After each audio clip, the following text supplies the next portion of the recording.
आणि ज्या जनतेने तुम्हाला निवडून दिले, लाखो लोक मतदान करतात, एका माणसाची पावर जेव्हा 1 लाख लोकांची पावर येते, 1 लाख लोकांपेक्षा जास्त लोक तुम्हाला मतदान करतात, तेव्हा तुम्ही किती पॉवरफुल होता, आमदार होता, मंत्री झाल्यास सुपर पॉवर मिळते, बरोबर आहे ना?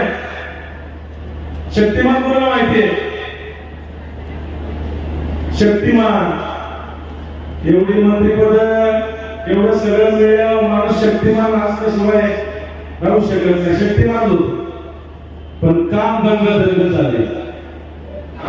मला कोणाला हरवायचं नाहीये, मला कुणाला दुखवायचं नाहीये, माझी स्पर्धा कोणाची नाहीये.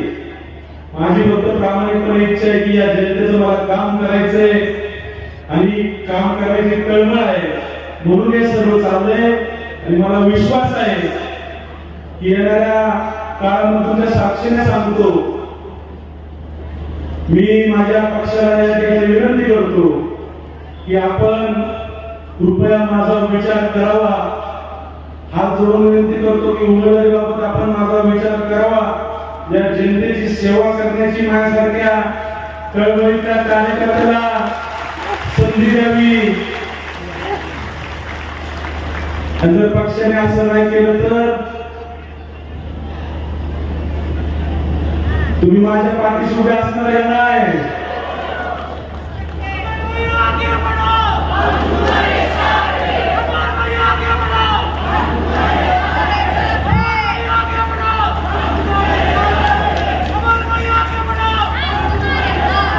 तुम्ही सगळे माझ्या सोबत असल्यावर मी आगेच बढ़णार आहे.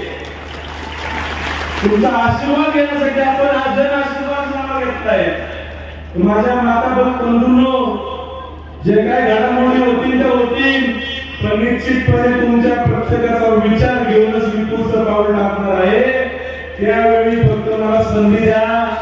देवाच्या कृपेने मला सगळं भेटलेलं आहे. चांगले आई वडील आहे, चांगलं कुटुंब आहे, पत्नी आहे, मुलं आहे, सगळे समाधानी मी. मग आपण समाधानी म्हणून त्या घरी बसायचं का?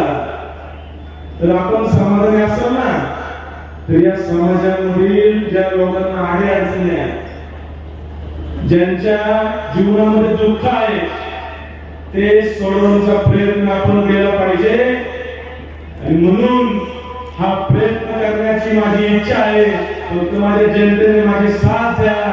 येणाऱ्या काळामध्ये हा अमोल बालवडकर तुमच्या प्रत्येक आडी अडचणीमध्ये तुमच्या सोबत उभा असणार आहे, एवढा विश्वास मी आज या ठिकाणी देतो. भाजपचे नेते मी गेल्या 2 महिन्यापासून बोलवतोय, कोणी या कार्यक्रमाला माझ्या येत नव्हतं, पण या माझ्या जनतेची दिवाळी तर मला गोड करायची होती. त्यामुळे कोणी नेता जरी नाही आला तरी ही जनता खऱ्या अर्थाने त्या जनतेची दिवाळी गोड झाली पाहिजे. आणि या जनतेतलेच मी 10 लोकप्रतिनिधी जरी नाही आले तरी ही माझी मायबाप जनता आहे. या जनतेतले सर्व कष्टकरी लोक मी या ठिकाणी त्यांना मानाचं पान ठेवलं, त्यांचा उचित सन्मान केला. आणि मला खऱ्या अर्थाने समाधान वाटतंय की कुठल्याही नेत्याला जर बोललं असं तरी एवढं समाधान मला भेटलं नसतं. एवढं समाधान मला या माझ्या मायबाप जनतेला जेव्हा मी या ठिकाणी उचित सन्मान दिलाय तेव्हा खऱ्या अर्थाने मला खूप आनंद होतोय. आणि एवढ्या हजारोंच्या संख्येने या ठिकाणी माझ्यावरती प्रेम करण्यासाठी, जन आशीर्वाद देण्यासाठी ही मायबाप जनता या ठिकाणी उपस्थित राहिली. आणि मी खऱ्या अर्थाने मी भारावून गेलोय. त्याच्यामध्ये काय मेसेज जाईल तो मला माहित नाही, पण खऱ्या अर्थाने या माझ्या कुटुंबातली प्रमाणे असणाऱ्या या माझ्या जनतेची दिवाळी गोड झाली पाहिजे ही प्रामाणिक इच्छा माझ्या मागे होती. हा काय कार्यक्रम मी या वर्षीचा नाहीये, हा दरवर्षीचा कार्यक्रम आहे. आणि येणाऱ्या आचारसंहितेमुळे सुद्धा त्याला अडचण येऊ शकत होती, पण ही दिवाळी झाली पाहिजे म्हणून आम्ही खूप सर्व सहकार्यांनी पळापळ केली. एवढा मोठा कार्यक्रम आम्ही 10 ते 15 दिवसामध्ये आयोजित केला. सर्व माझ्या सहकार्यांचं कष्ट आहे. याच्या मागे एकच भावना आहे की माझ्या जनतेची दिवाळी गोड झाली पाहिजे. मी काय कुठला अजून उमेदवार नाहीये, मला कुठली उमेदवारी मिळणार आहे हेही मला माहित नाहीये, पण या जनतेची दिवाळी गोड झाली पाहिजे. पहिली गोष्ट, मला कोणाचा पराभव करायचा नाहीये. मला ह्या निवडणुकीमध्ये आमदार व्हायचं, हे जनतेसाठी व्हायचंय. त्याच्यामध्ये कोणी त्याची मला पर्वा नाहीये. या जनतेसाठी मी 100% आमदार होणार आणि ही जनता माझ्या पाठीशी आहे. या मी मागाशी माझ्या भाषणामध्ये सांगितलंय की मी माझ्या पक्षाला विनंती केलेली आहे, हात जोडून विनंती केली आहे की बाबांनो माझा विचार करावा.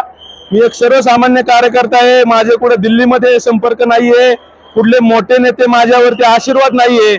मी तळागाळातून आलेला आहे, मी कुठे वरतून आलेलो नाहीये. मी समाजामध्ये गेलोय, या नागरिकांच्या सुखदुःखामध्ये सहभागी झालोय. माझा संपूर्ण परिवार गेले पिढ्यानपिढे या समाजातील प्रत्येक बांधवाशी जोडलेला आहे. म्हणून माझी हात जोडून विनंती आहे की आपण माझा विचार करावा आणि आपण माझा जर विचार नाही केला तर ही मायबाप जनता ठरवेन की माझं भविष्य काय आहे. निवडणूक मला लढवायची हौस नाहीये, मला या जनतेचे प्रश्न सोडवायचे आणि हे प्रश्न मी कधी सोडू शकतो जर माझ्या हातामध्ये एखादं संविधानिक पद असेल तर. आणि हे संविधानिक पद मिळवण्यासाठी मला निश्चितपणे निवडणूक लढवायची आहे.